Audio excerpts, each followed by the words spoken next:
al segundo encuentro del ciclo de estos webinars de el futuro tras el COVID-19 a través de los ODS. Estos ciclos, bueno, están organizados por Zabala Consulting y la red de Impact Hubs Ibérica, Barcelona, Donostia, Madrid, Málaga y Zaragoza. Y colabora con nosotros la UOC, la Universitat Oberta de Cataluña. Hoy el tema va a girar en torno al ODS número 3, salud y bienestar durante la pandemia, con la pregunta de cambio de perspectiva tras el COVID-19. Un tema que muy interesante, sobre todo en el marco crítico en el que estamos viviendo hoy en día. Bueno, por mi parte, daros la bienvenida otra vez. Y bueno, que el chat estará activo para recoger preguntas que les mostraremos que lanzaremos a los panelistas al final del encuentro. Y bueno, voy a dar paso a mi compañera Irene sin felicitarle. Irene es manager de Impact Hub Barcelona, que además este lunes 25 abre sus puertas pues para todos y para todas. Enhorabuena, Irene. Gracias, Jaime. Buenos días. Bueno, muchas gracias por estar aquí. Nos hace mucha ilusión participar en este webinar con estos participantes tan interesantes, estos panelistas que nos van a arrojar un poco de luz sobre diferentes aspectos vinculados a la salud y al bienestar. Hoy vamos a hablar un poquito del ODS 3.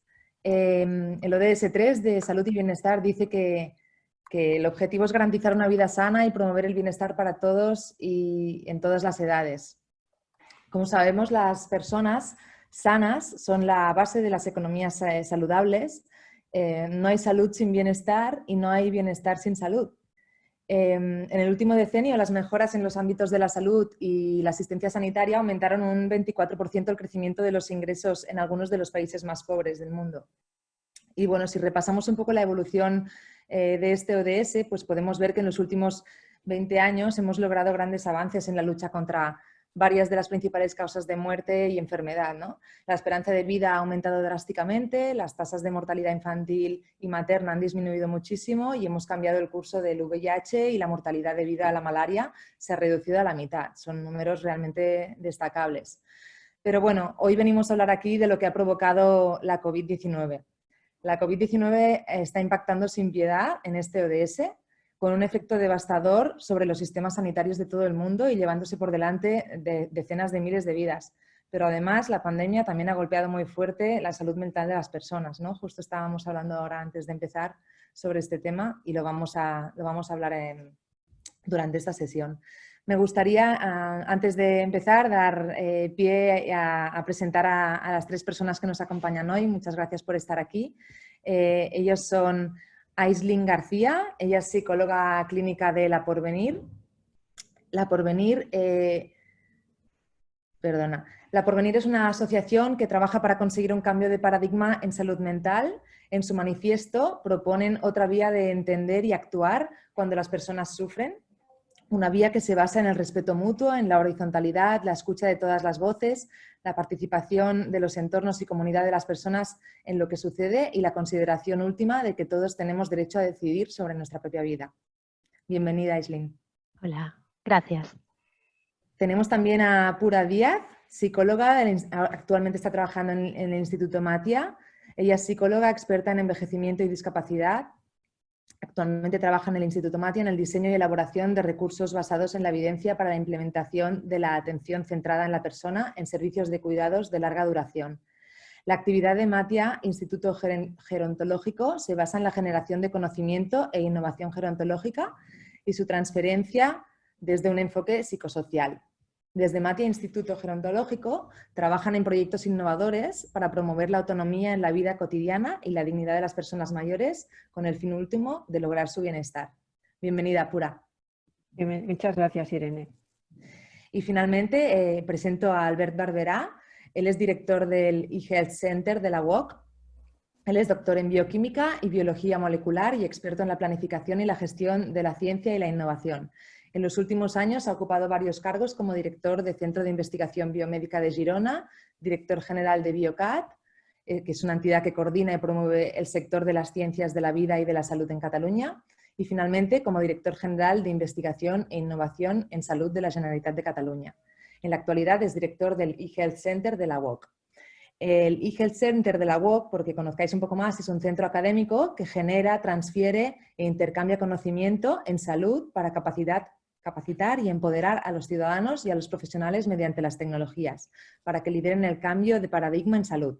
Su trabajo se centra en las personas y se basa en la investigación, la formación y el asesoramiento para contribuir al progreso y al bienestar de la sociedad.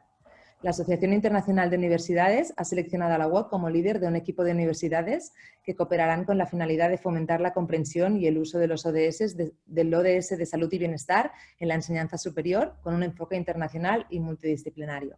Bienvenido, Albert. Muchas gracias, Irene. Bueno, pues nada, vamos a empezar a charlar, a ver qué sale de esta reflexión colectiva. Así que me gustaría, ya os he comentado, que bueno, vamos a guiar un poco algunas preguntas, pero me gustaría que esto fuera una conversación fluida, así que yo lanzo una pregunta, si Aislinn está contestando y luego Albert quiere añadir algo antes de contestar directamente él otra vez a la siguiente pregunta, pues adelante, ¿vale? Lo hacemos así. Y de aquí unos 35-40 minutos abriremos un poco el debate, que nos ayudará Jaime para recoger las preguntas y los comentarios que todos los participantes que estáis hoy asistiendo al webinar, pues si queréis comentar o añadir, y cerramos un poquito pues con las reflexiones conjuntas. Para empezar a calentar motores, me gustaría lanzar una primera pregunta para que la respondáis los tres a modo introductorio. ¿Creéis que la pandemia mundial del COVID nos ha hecho dar pasos hacia atrás en relación a los objetivos de salud y bienestar marcados por Naciones Unidas en la Agenda 2030 a través del ODS 3? ¿Esto nos conduce a un cambio de perspectiva en relación al bienestar de la sociedad en la que vivimos? Pequeña pregunta. ¿Quién se anima a empezar? Como queráis. Empiezo.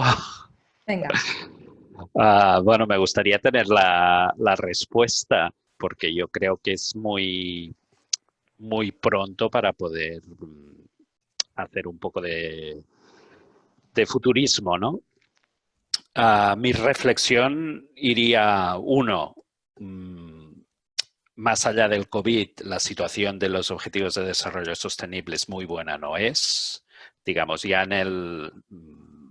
entiendo que la audiencia está muy familiarizada con el tema de los ODS, con lo cual, como muchos sabrán, el año pasado hubo el primer informe más o menos que copilaba los indicadores y el seguimiento de todo el tema del desarrollo sostenible.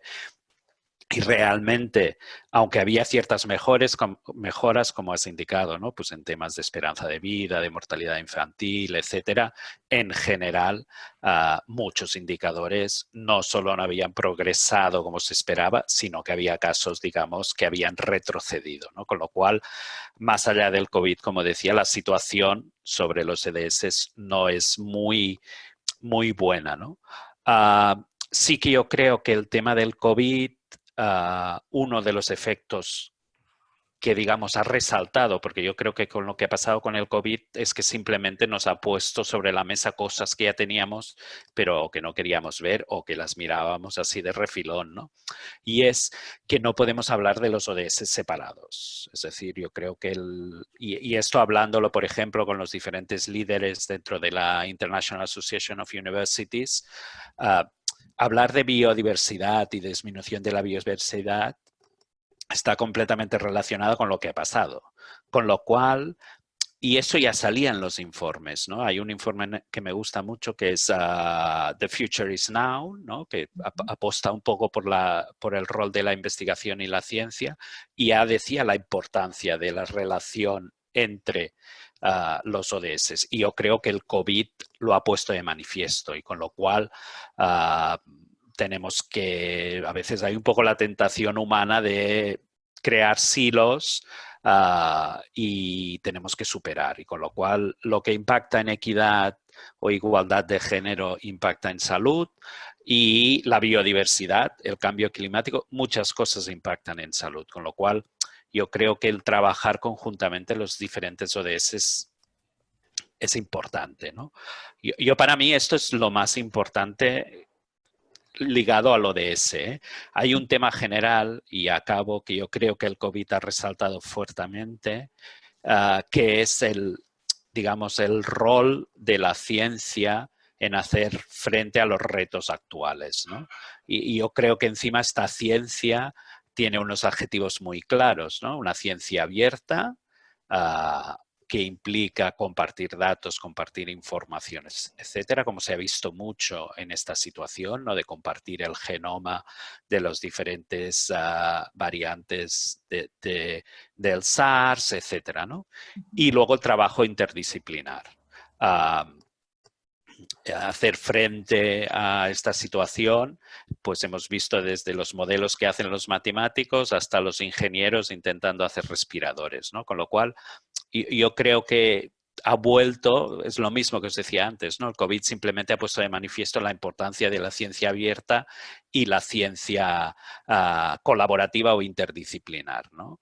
Para acabar, sí que ha puesto de manifiesto otro problema que ya en algunos informes sobre la situación del ODS se hacía cierto énfasis, que es la dificultad en cómo gestionamos, yo le llamo un triángulo, cada uno puede poner la figura geométrica que le guste más, es la ciencia, la salud pública y las políticas públicas, que es como yo traduzco el public policy, que no estamos hablando de política en sí, no de partidos políticos, sino como la administración traduce en políticas los cambios que quiere hacer, ¿no? Y esta intersección no es fácil y se ha visto claramente ahora, ¿no? Que es el confinamiento, los diferentes tipos de confinamiento, cómo lo hacemos, el desconfinamiento y gestionar esta incertidumbre, estos cambios que la ciencia tiene intrínsecamente. La ciencia no es una verdad absoluta, la ciencia se basa en ir validando hipótesis, con lo cual trasladar esta incertidumbre a la administración y a la sociedad no es fácil, y creo que la COVID lo ha puesto realmente sobre la mesa. Y esta intersección, que es lo mismo que ponía el informe de Future is Now, es fundamental para hacer frente a los ODS, más allá de las particularidades que nos ha pasado en todos los chats y WhatsApps que durante este tiempo, es que, digamos, hacer frente a un desarrollo sostenible, la ciencia es fundamental, pero la ciencia tiene que saber hablar con la sociedad y con la administración, ¿no? Y creo que aquí hay reglas de juego que aún no tenemos claras y que tenemos que ir de alguna manera probando y modulando como una sociedad democrática que somos, ¿no? Y yo lo dejaría aquí y que hablen mis contertulianas. No está mal, has abierto muchos melones interesantes. Sí, Pura. ¿me permites? Sí. Yo, empezando por el final de lo que aportaba Albert, me parece muy interesante ese triángulo. Yo añadiría una palabra, que es la de derechos.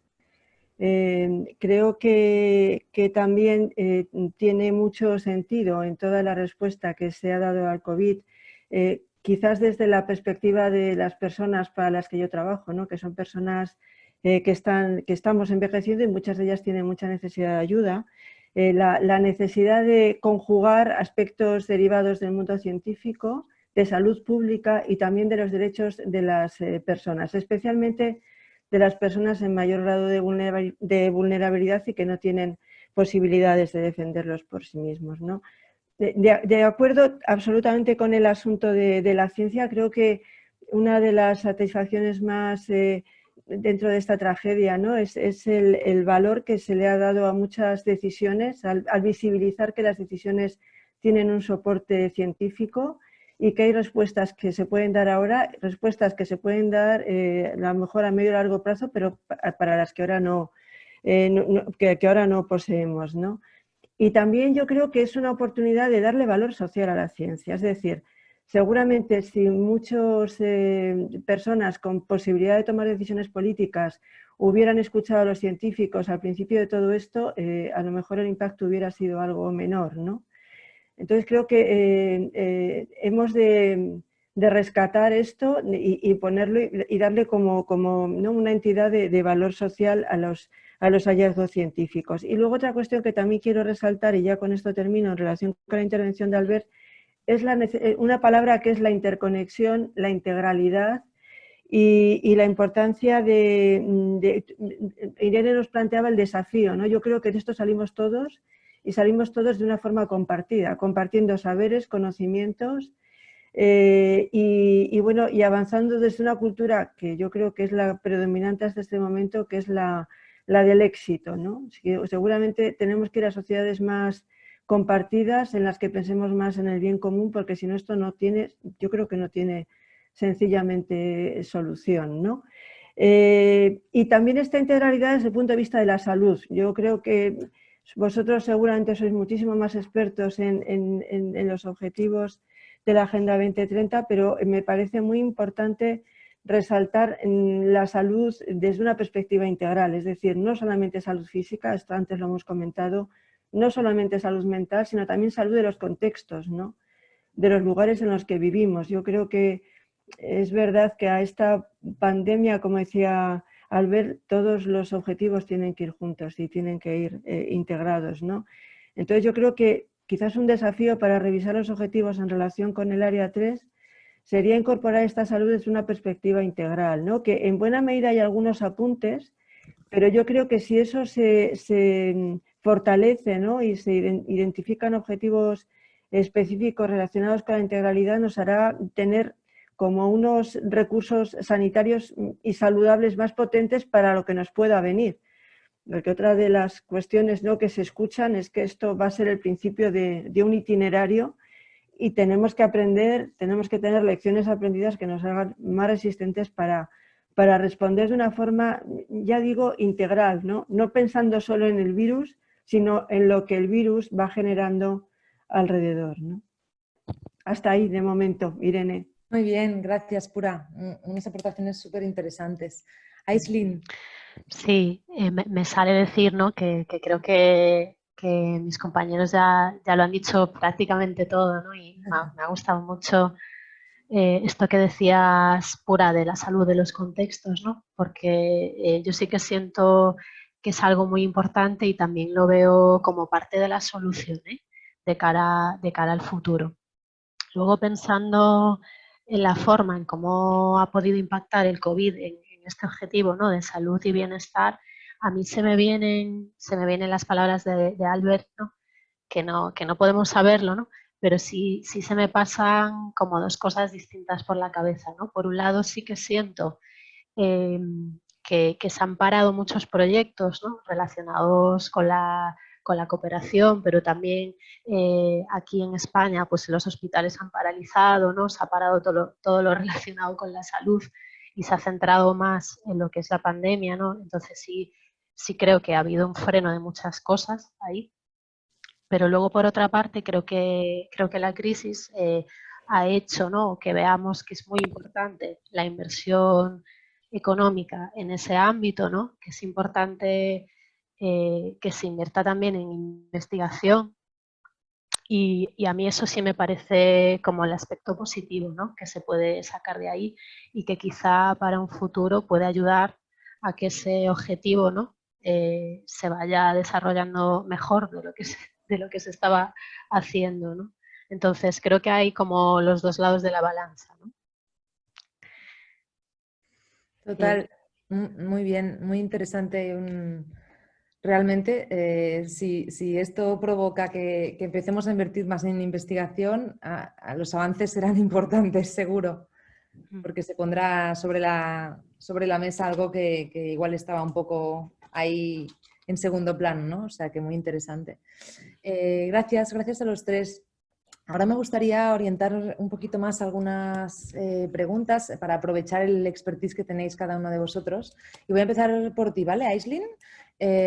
Como, bueno, desde la Porvenir proponéis nuevas vías de entender y actuar cuando las personas sufren, me gustaría preguntarte cómo crees que esta crisis y el confinamiento han impactado a nivel de salud mental, ¿no? Ansiedad, estrés en las personas, ¿cómo nos ha impactado? Justo Albert antes nos compartía un estudio que dice que la salud mental del 46% de los españoles está en riesgo por la crisis del coronavirus. Me parece un número que impacta mucho. Entonces, bueno, me gustaría que nos explicaras un poco como profesional sobre este tema, cómo lo percibís y cómo lo analizáis y qué consideras que podemos hacer como sociedad para apoyarnos en la recuperación psicológica de esta crisis que va para largo, ¿no? Sí, por un lado, vuelvo a lo de antes, ¿no? Que todavía creo que hay que estudiarlo, ¿no? Estamos todavía con la crisis encima, ¿no? Y no sabemos a largo plazo también cómo nos va a afectar. Por otro lado, sí que hay datos, ¿no? De otros países. Decíamos en la conversación previa que se han hecho algún estudio en China, ¿no? Este que ha compartido Albert también. Y sí, los porcentajes de los que se hablan, ¿no? Rondan más o menos sobre el 40%, ¿no? Luego me pasa que a mí, a título personal, ¿no? Como me gusta ver la salud mental, es de forma muy individualizada, ¿no? Entonces, creo que cada persona tiene una manera muy distinta de vivir las cosas que le suceden, ¿no? Y que generalizar no es bueno, porque sí he visto que hay gente que no lo ha pasado tan mal, hay gente que incluso ha estado bien, pero sí que, por hablar en términos generales, sí que siento que ha tenido un efecto, ¿no?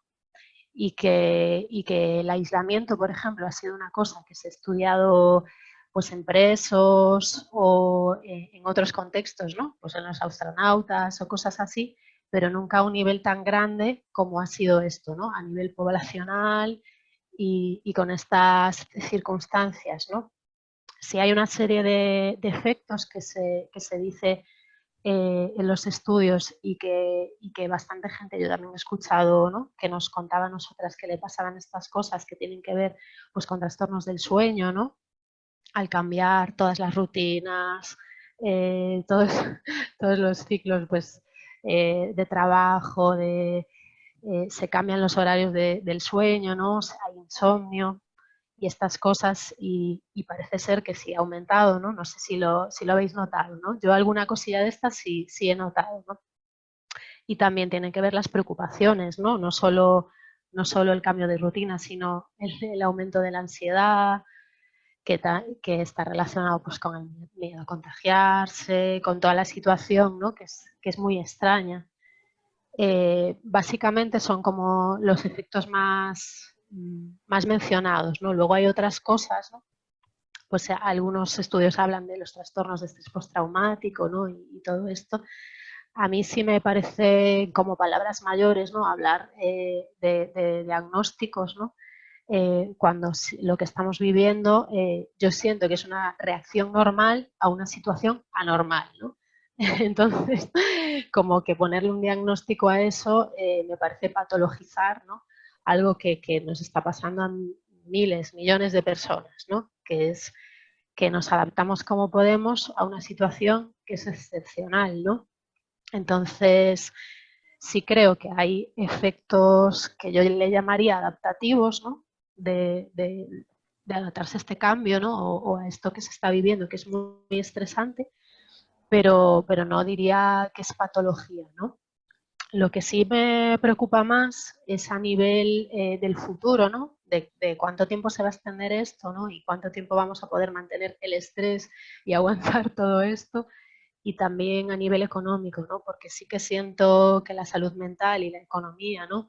Y la política y todas las cosas que nos pasan están muy relacionadas, ¿no? Y que muchas veces los problemas que tenemos las personas de salud mental tienen que ver con esto, ¿no? Tienen que ver con no poder llegar a fin de mes, tienen que ver pues, con que haya menos libertades o menos derechos, ¿no? Que yo creo que también Pura y Albert han hecho mención a esto, ¿no?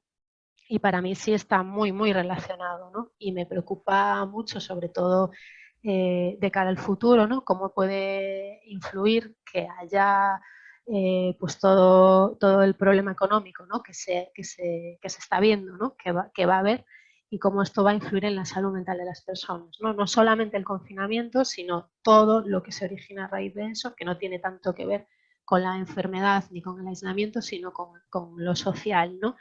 Y también siento que hay un clima social de muchísima tensión, ¿no? de muchísimo conflicto con todo lo político y demás, y sí que creo que eso es un estresor también bastante potente, ¿no? Entonces, todo esto creo que hace un cúmulo de cosas, ¿no? y que habrá que ver cómo evoluciona, ¿no? Y luego a nivel del aislamiento también es que lo hemos pasado muy distinto, ¿no? Hay gente que tiene un jardín y puede pasar por su jardín, hay gente que estamos en pisos de 30 metros cuadrados, ¿no? En una ciudad, quiero decir que hay muchos factores ahí que cambian cómo se vive, ¿no? Luego pasarlo solo, pasarlo acompañado, ¿no? Otra cosa que comentábamos al principio que a mí me llamó mucho la atención, ¿no? Ha sido gente que estaba acostumbrada pues, a llevar una vida poco social, digamos, ¿no? de salir poco, de relacionarse poco, que ha visto cómo esto ha normalizado, ¿no? Su forma de vivir y entonces ha sido como algo positivo, ¿no? Y luego también pues entornos, ¿no? de familias o parejas, ¿no? Donde la dinámica de convivencia es fastidiada, ¿no? Sí que el aislamiento aumenta muchísimo la violencia, ¿no? Y la conflictiva. Y de hecho, no se está hablando mucho, pero a nivel de violencia de género, ¿no? Y también de maltrato infantil, está aumentando, ¿no? Se dice que un 30% también han aumentado las denuncias de violencia de género, ¿no? Y en otros países también en los estudios también se ha añadido esto, ¿no? En algunos y el maltrato infantil y la violencia de género está aumentando, ¿no? Con el confinamiento, porque sí es cierto que se producen situaciones de mucha tensión que de otra forma se arreglarían más fácilmente, ¿no? Porque las personas pueden salir, dar un paseo, se baja la tensión o incluso hay más medios a nivel de servicios sociales, ¿no? Y ahora como que eso está muy complicado, ¿no? Perdona que me... No, no te preocupes. Muchas gracias. No sé si queréis aportar alguna cosa, Alberto Pura, sobre lo que ha comentado Aislinn o pasamos a la siguiente. Venga, pasamos. Pues Pura, hoy contigo.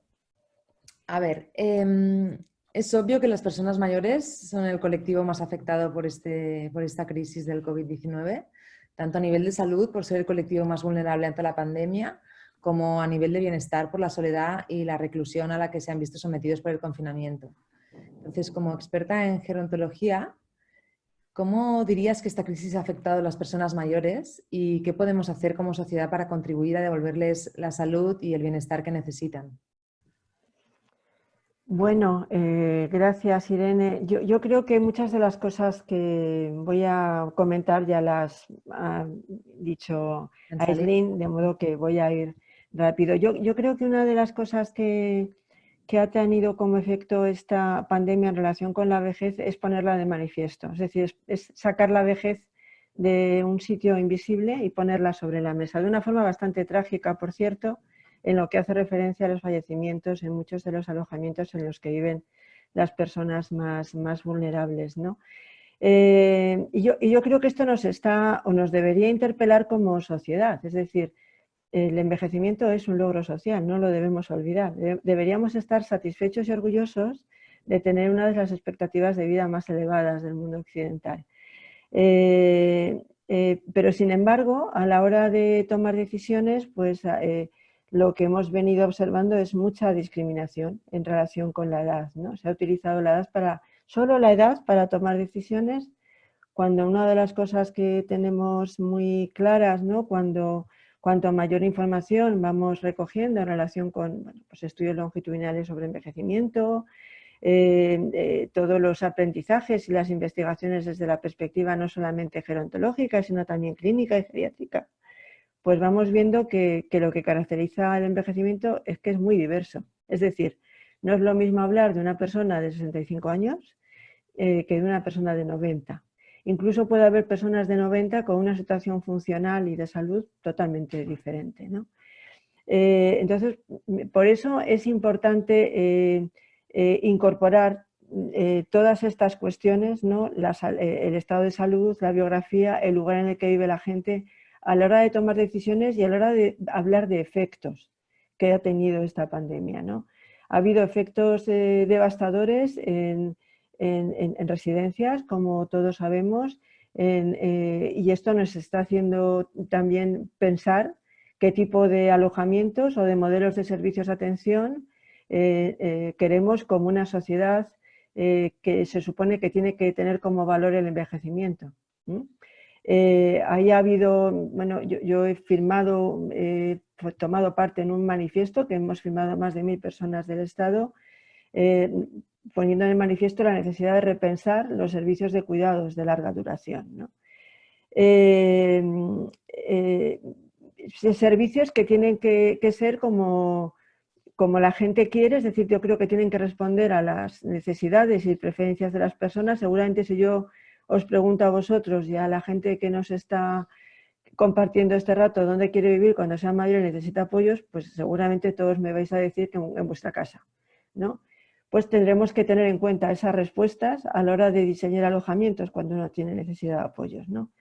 Y eso es un encargo que nos está haciendo la ciudadanía hace muchos años y que seguramente, visto lo visto, pues tenemos que volver a reflexionar y a tomar algunas decisiones en relación con esto. Decisiones que, por otro lado, de los que tenemos mucha ya evidencia científica, sabemos que las habitaciones individuales son mejores que las dobles, tanto para el bienestar de la gente como para gestionar la transmisión del virus, por ejemplo.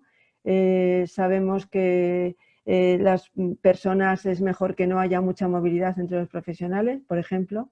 En fin, ya tenemos bastantes evidencias de cómo tienen que ser esos lugares, ¿no?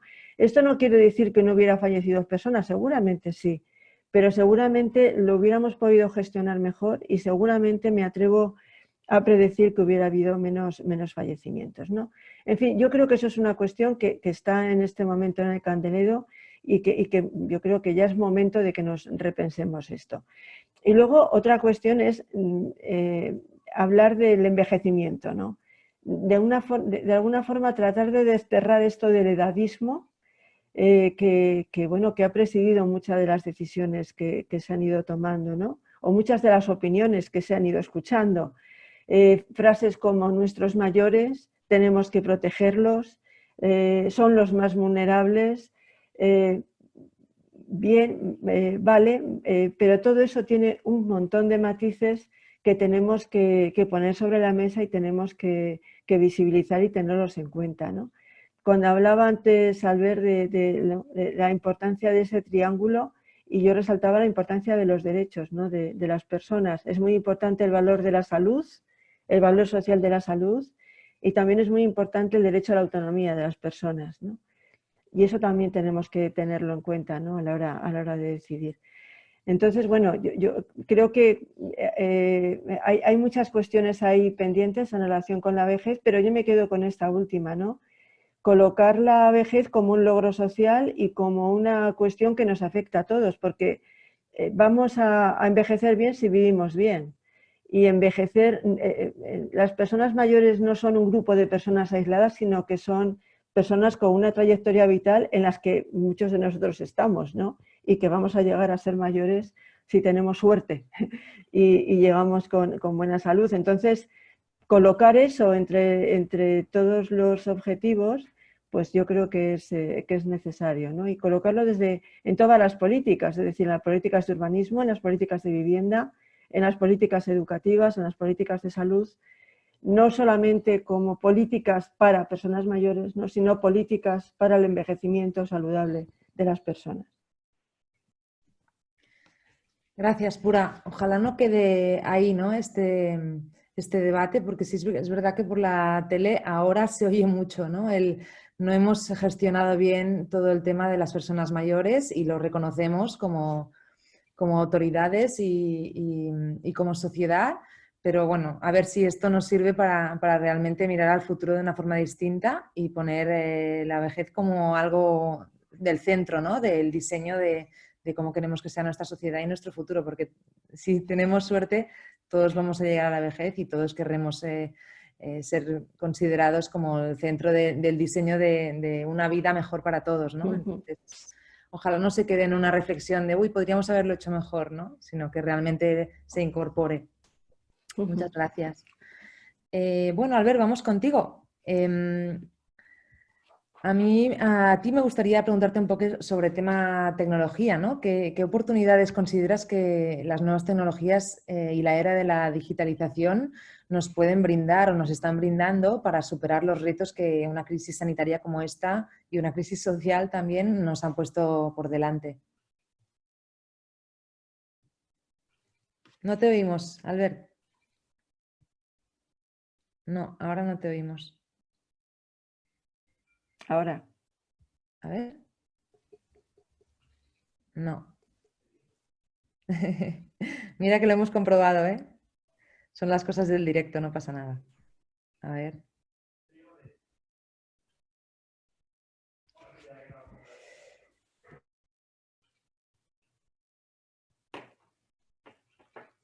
No, creo que puede ser los cascos directamente. Intentar conectar y desconectar o entrar por el micro porque lo probamos y funcionaba. ¿Ahora o no? Sí, ahora Ahora. listo. Vale. Perdonad, era un tema de los cascos, parece, o la tecnología. Mira, ¿ves? Hablando de tecnología.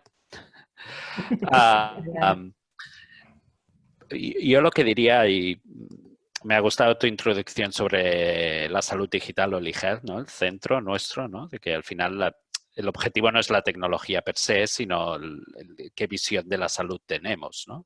Y cómo las tecnologías nos ayudan a conseguir esta visión de una salud centrada en el paciente o en el ciudadano, con el ciudadano apoderado, ¿no?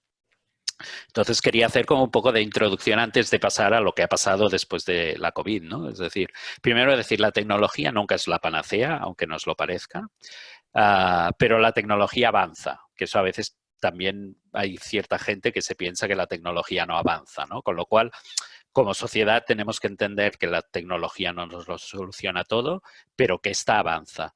Y que, como veréis al final, los problemas no son tecnológicos, sino los problemas son sociales, los retos que tenemos enfrente, ¿no?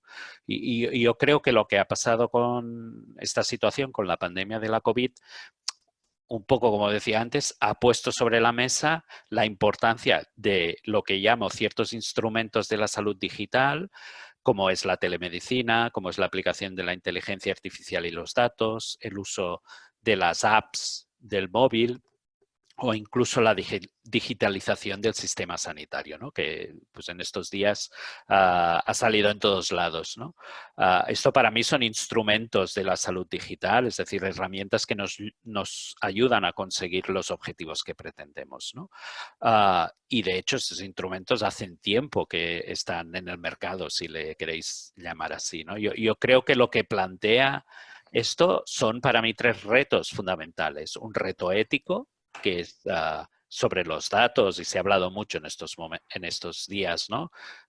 ¿Cómo compartimos la información? ¿De qué manera? ¿No? Como decían antes los ponentes, ¿no? Quizás es un momento para compartir, para trabajar todos, ¿no? Y el compartir información y de qué manera también es si le queréis decir, un imperativo ético, ¿no? De decir, si esto ayuda a algo, no compartir tiene que ser malo, ¿no? Con lo cual hay un reto ético fundamental. Luego hay un reto equitativo, ¿no? Que es, ¿estamos seguros que todo el mundo llega de la misma manera a estos instrumentos digitales? Y aquí es uno de los temas que Europa preocupa mucho, la brecha digital. Está muy bien y la telemedicina ayuda a muchas cosas, y en el área por ejemplo, de salud mental, es un instrumento que ya la ciencia ha demostrado que puede ser eficiente para hacer un seguimiento a los pacientes con salud mental sin que estos se tengan que desplazar al centro, por ejemplo, que a veces hay una cierta connotación, ¿no? Social, ir al hospital psiquiátrico, ¿no? Pero tenemos que estar seguros que todo el mundo no solo está conectado, sino que es capaz digitalmente, ¿eh? Y esto hablando de España, y hablando de ODS 3 no solo es España, sino es todo el mundo, ¿no?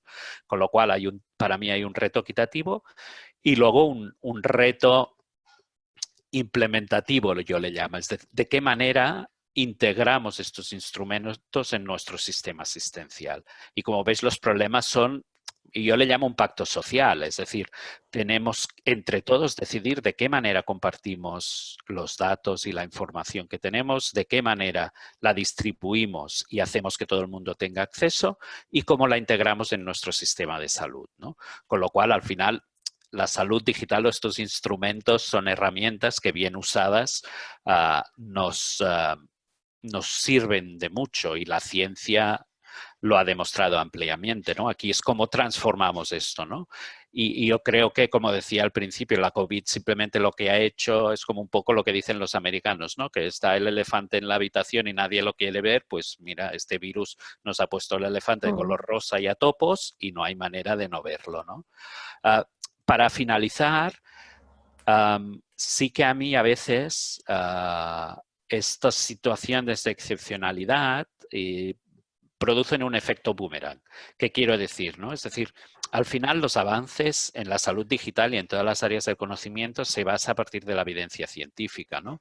Y a veces esta situación en que corramos, todos hagamos cosas, nos aleja de esta reflexión y de esta evidencia, con lo cual a mí a veces entiendo, ¿no?, que las decisiones se toman desde el ámbito emocional y que a veces tenemos que hacer algo, aunque yo esté en casa, tengo que hacer algo para ayudar, y eso nos aleja de esta posible reflexión, ¿no? Y hablando de estos instrumentos, la evidencia científica nos dice lo mismo, los instrumentos se pueden aplicar bien y mal, y una consulta de telemedicina puede aliviar al sistema de salud, pero mal hecho puede complicarlo. Las apps pueden ayudar, pero tú imagínate que una app te ayude a hacer el triaje. El otro día estaba en un panel evaluando estas cosas y por eso me viene a la mente, ¿no? ¿Qué información? Es decir, ¿qué información damos al ciudadano? Y estamos seguros que no le estamos provocando un daño, ¿no? Con lo cual, el querer ayudar sin olvidar la evidencia científica, ¿no? Porque al final todo, digamos, no es ni blanco ni negro, por suerte, yo creo, pero el mundo está lleno de grises o está lleno de colores, con lo cual esto no debemos olvidarlo, ¿no? Muy bien. Me ha gustado mucho cómo has definido estos tres retos, ¿no? Ética, equidad e implementación. Me parecen muy destacados y muy destacables los tres y que podrían dar para un webinar cada uno o varios webinars. Bueno, gracias, Albert. Igual es momento de repasar un poquito qué está pasando en el chat, qué reflexiones o preguntas se recogen allí, Jaime. Buenas, Irene. ¿Qué tal? Bueno, panelistas, magnífico. Bueno, está habiendo algunas preguntas sobre los artículos que se han mencionado, que bueno, los enlaces se pueden acceder por el chat. Y luego hay una pregunta que va dirigida directamente a Paz de parte de Yolanda, sobre el manifiesto que comentabas, Pura. Y ya os resumo las tres preguntas y así ya Irene nos lo puede ir lanzando. De Arturo González pregunta que si, dada la situación, habría que priorizar la inversión de salud, en relación un poco a la creación y formación de perfiles sanitarios integrales y que puedan ayudar a situaciones tan críticas como la que estamos viviendo. Y luego hay una tercera pregunta de Cristina Mañés sobre, que va a asumir la gestión de una residencia de ancianos y quiere preguntar un poco cómo se relaciona con los objetivos ODS para 2030. Bueno, pues ¿quieres empezar tú, Pura, por la alusión? A ver, ¿cómo se relacionan? Yo creo que se relaciona un poco con todo lo que hemos hablado de salud integral y bienestar, el diseño de nuevos alojamientos para personas mayores. Yo remitiría a Cristina a,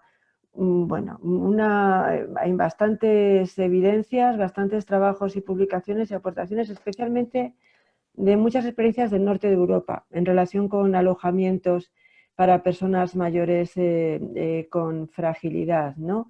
Y fijaros lo que he dicho, alojamientos, porque esto va a ir así, es decir, vamos a ir seguramente en los próximos años asistiendo a la generación de muchos tipos de alojamientos diversos en los que seguramente las personas mayores van a tener una participación muy activa en su diseño, desarrollo y gestión, ¿no? Entonces, yo creo que habría que combinar estas cuestiones relacionadas con las preferencias, donde la gente quiere vivir, y lo que la gente necesita en relación con la salud. Una de las cuestiones, de las tendencias que venimos observando es que las personas que residen, que viven ahora mismo en residencias y seguramente en el futuro continuará siendo así, son las personas más frágiles, especialmente las personas con deterioros cognitivos avanzados, personas con demencias. Entonces creo que Cristina debe tener en cuenta esto a la hora de diseñar ese alojamiento, ¿no? Sus posibles clientes van a tener muchas necesidades de apoyo en relación con el deterioro cognitivo avanzado. Y mi última recomendación, y esto es como una especie de mantra, es que tiene que ser su casa. Tiene que ser una casa sana, una casa en la que los cuidados de salud estén asegurados, como cualquier ciudadano. Los residentes van a ser sobre todo ciudadanos. Y una casa amigable, y una casa en la que se pueda, cada persona, independientemente de la necesidad de apoyos que tenga, tiene que tener su proyecto de vida, el que sea. Entonces yo creo que esas son como las premisas, ¿no?, a la hora de diseñar alojamientos para personas. También preguntaban cómo se puede acceder al manifiesto que has nombrado.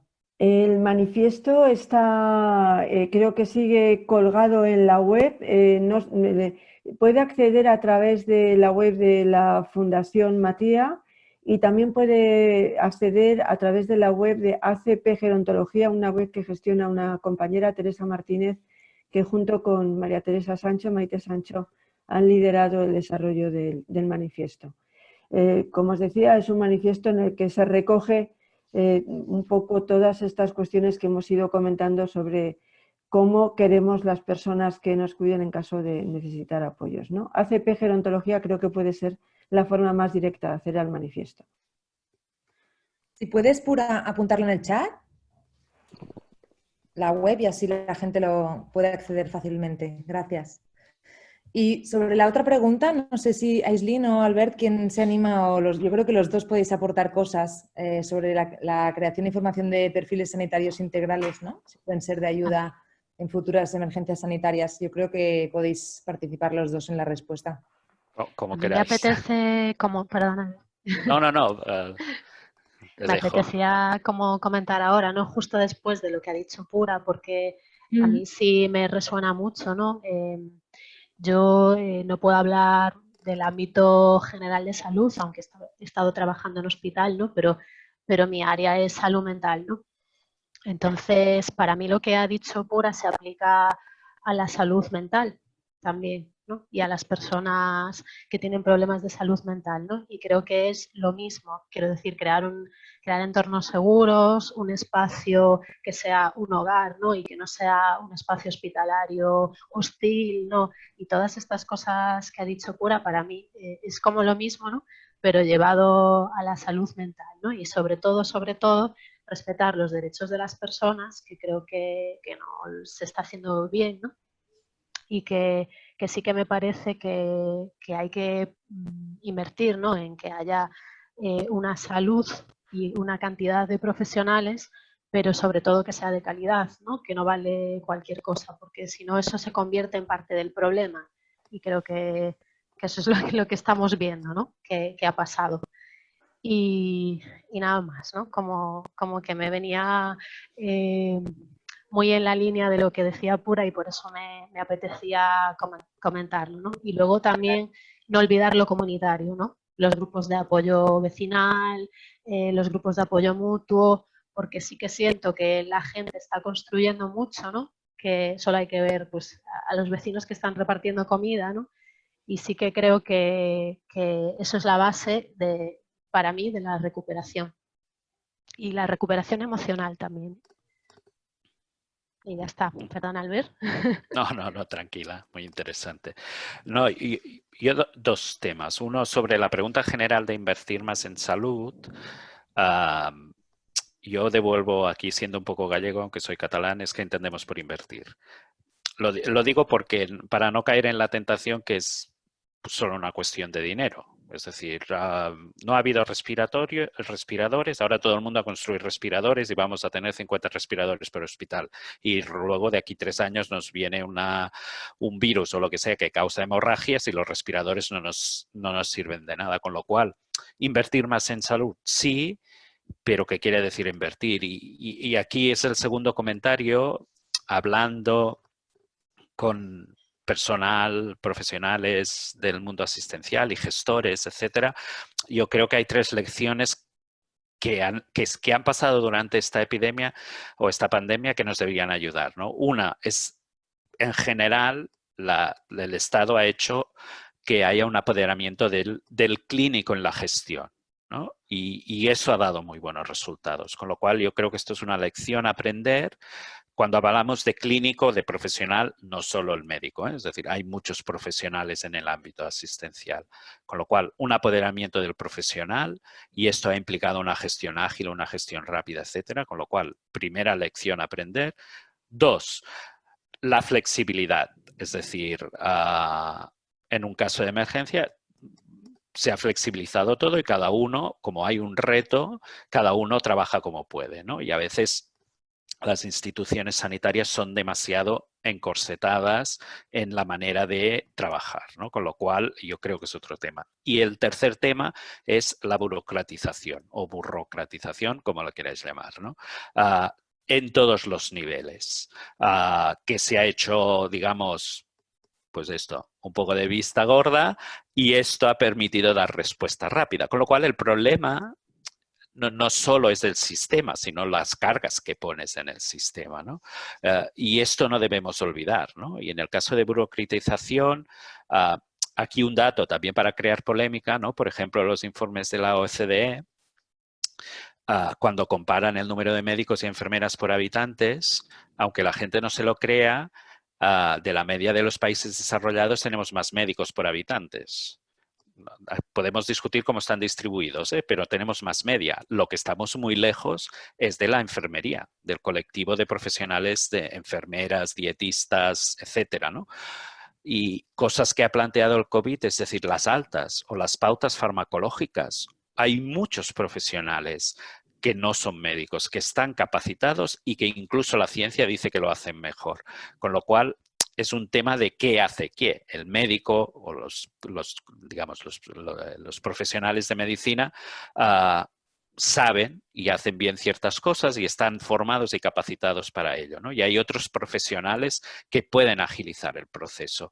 Y yo creo que este debate ha costado siempre mucho, ¿no? Con el tema de la receta de enfermería, etcétera. Siempre ha habido mucho debate. Yo creo demasiado en silos, ¿no? De no mirar el bien común, sino más allá de los objetivos profesionales. Y que la COVID ha hecho que cuando todo esto se asaltan las barreras, todo funciona mejor. Con lo cual, yo creo que si aprendemos esto, seremos capaces de reaccionar a lo que nos venga, porque lo que nos venga no sabemos qué es en muchos casos. Con lo cual, yo creo que la inversión en sanidad no viene por el tocho, por la infraestructura o por tener más hospitales, sino viene por el talento, es decir, por tener organizaciones y profesionales que sean capaces de adaptarse a las necesidades. Si no entendemos esto, volveremos a perder la batalla cuando venga el virus Pepito o lo que sea, ¿no? O una bacteria resistente o, digamos, los retos de salud son múltiples y son difíciles de prever, con lo cual, para mí siempre, y siempre lo he dicho, lo fundamental es el talento. Muy bien. Sí, no, ¿Quieres aportar algo, Pura? Yo creo que esto es importante para el sistema de salud, pero para cualquier otro sistema relacionados con los cuidados, ¿no? Es decir, la flexibilidad es como otra palabra seguramente que nos ha regalado esta situación, ¿no? La capacidad de adaptación de una forma lo menos lenta posible, ¿no? Lo más ágil posible. Wow. Muy bien, muy interesante, muchas gracias. A mí me gustaría, si os parece bien, acabar puntuales por respetar los tiempos de la gente que se apunta a 1000 webinars y tiene 1000 reuniones estos días. Parece que tenemos hoy más reuniones que cuando estábamos en la oficina.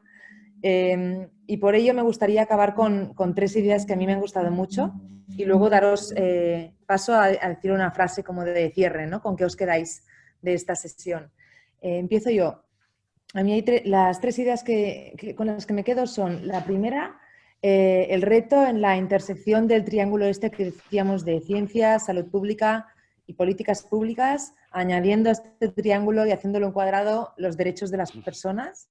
Me parece un reto fundamental para dar respuesta a los ODS como sociedad y como planeta. La segunda idea con la que me quedo es la interconexión y la integralidad de la respuesta a la crisis, ¿no? De esta salimos de forma compartida, pensando en el bien común y poniendo a la comunidad en el centro como base de la recuperación. Como decía ahora al final Aislinn, y también en Impact Hub hablamos mucho de comunidad, entonces me resuena mucho esta idea, como comunidad en el centro, como motor de recuperación colectiva. Finalmente, la tercera idea con la que me quedo es la que comentaba Albert, ¿no? Que el uso de las tecnologías y la digitalización para dar respuesta a esta crisis presenta tres retos. El reto ético de cómo usamos la información, el reto de la equidad, a quién llegamos y cómo llegamos, y el reto de la implementación, ¿no? De qué manera integramos estos instrumentos en nuestro sistema asistencial. Me parecen tres ideas muy potentes. Hay como 15 más que me gustaría comentar, pero prefiero daros paso a los tres, a que podáis también decir con qué os quedáis. Y bueno, no sé, supongo que Jaime también a lo mejor tiene algún comentario más sobre el chat y con eso ya cerramos. Adelante, si quieres empezar, Pura. Bueno, yo no añadiría mucho más, resaltaría la importancia de la integralidad, ¿no? En las respuestas. Y resaltaría también esta última idea que apuntaba Albert de la adaptabilidad, ¿no? Tanto en relación con los sistemas como con las personas, ¿no? Tendríamos que ir aprendiendo desde pequeños a tener recursos para adaptarnos a situaciones complejas, ¿no? Y a hacer cosas como esto de tolerar la frustración y ser capaces de ser más resilientes. Y luego otra idea que me parece importante en relación con mi asunto, ¿no? Con lo mío, que es el asunto del envejecimiento, es la importancia de resaltar, de trabajar en evidencias científicas que vayan desmontando estereotipos que no ayudan a establecer decisiones ni a generar sociedades inclusivas, ¿no? Creo que eso también tiene mucha relación con una salud integral y comunitaria, ¿no? Y sin la que, desde luego, yo creo que no podemos pensar en sociedades avanzadas, ¿no? La importancia de incorporar la ciencia y de desmontar imágenes y prejuicios. Muy bien. Aislinn. Sí, bueno, no sé, yo quería agradeceros, ¿no? Por la invitación, que me ha gustado mucho pues, esta charla, ¿no? Y escuchar a Pura y a Albert.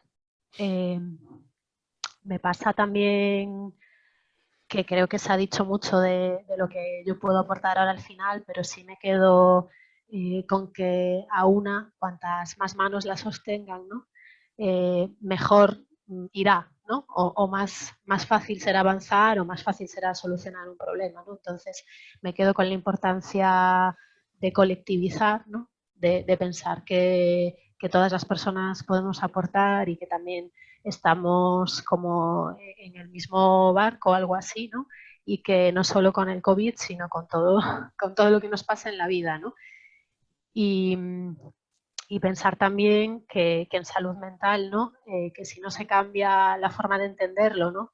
Y se pasa a entenderlo así, creo que no se va a avanzar, ¿no? Y que no va a haber cambios. Y si es verdad que el porcentaje de cosas que nos van a pasar, ¿no? Es tan alto, ¿no? O se espera que las personas vayamos a tener unas consecuencias psicológicas por esto que ha pasado, con más razón todavía, ¿no? Para abordarlo de manera distinta, ¿no? Y pensar pues, en un apoyo entre personas, ¿no? Y verlo, darle un giro, ¿no? Muchas gracias. Albert.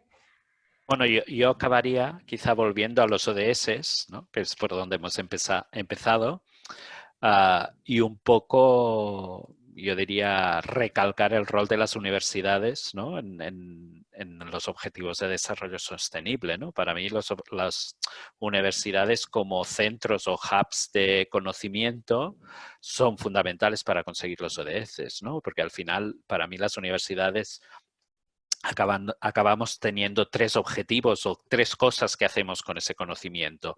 Uno, lo transmitimos, formando ciudadanos críticos y ciudadanos empoderados, activos, etc. 2, lo generamos a través de la ciencia y la innovación.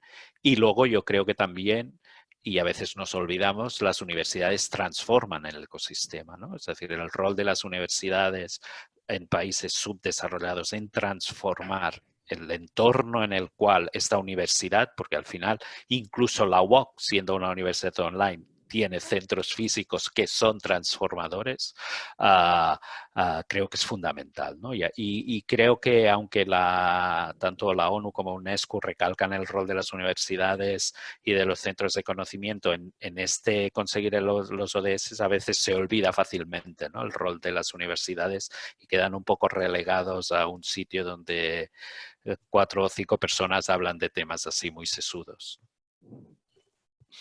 Gracias, Albert. Bueno, pues muchas gracias. Ha sido una conversación súper interesante. Creo que nos llevamos muchas ideas fuerza y muchas reflexiones para muchos cafés o muchas cervecitas cuando nos dejen salir. Gracias por participar a los 3. Quería deciros también a todos los participantes, gracias por asistir. Como sabéis, mañana contamos con el siguiente webinar del ciclo, en este caso sobre el ODS 8, Economía y Crecimiento tras el COVID-19, cuánto y cómo queremos crecer. Para este webinar contaremos con Joan Turrent y Juan Antonio Jimeno, 2 catedráticos de Economía, escritores y divulgadores de gran trayectoria, así como Adriana Civiza y Azucena Vega, consultoras de gran prestigio en sus áreas, la innovación social y el coaching empresarial. No os lo perdáis, si podéis, mañana a las 12. Y bueno, por cerrar, también dar las gracias a toda la red ibérica de Impact Hubs y a Zabala Consulting Innovation como organizadores y a la inestimable colaboración también de la UOC. Un saludo y muchas gracias a todas y a todos.